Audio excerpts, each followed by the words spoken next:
today. And I know you issued a statement on Peres' passing saying he was a man who loved America and loved his country. Your thoughts this morning? Well, my condolences to Israel and the Peres family. I knew him very well. Many times I met with him in Israel when he was president and over in America.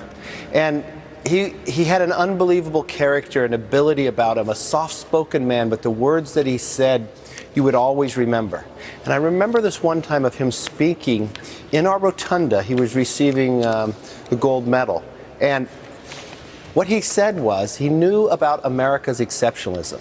He said America was the greatest country to ever be on the face of the earth. And he said our greatness came from not what America took, but what America gave. That America would give the ultimate sacrifice of life so another country could have freedom. With that freedom becomes human rights and a stronger economy. Not only was he a great leader throughout, but he understood what America meant. He understood, and he worked for that, for the freedom and liberties for others. So amazing. That is beautiful, Congressman, and thank you for sharing that with me. And we know that I look at all the disruption in politics, and I'll say the number one cause of that is lack of growth. The middle class is worth less today than we were 8 years ago. And this idea is causing more havoc and problems throughout America and around the world. And we I know need to that solve our growth problem. You did pass 2 bills recently for the startup community, that fixed crowdfunding act, getting investors, enabling investors to join with larger investors and making it easy in terms of starting up a business. That was one that you felt would lead to growth.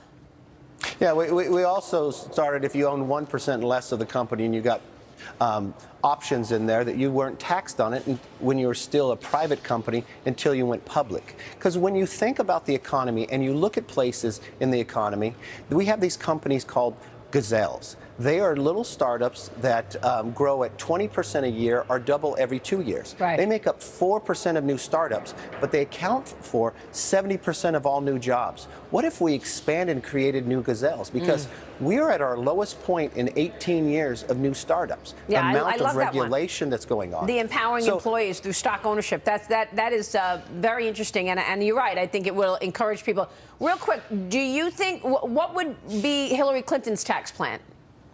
Will you be able? Yeah.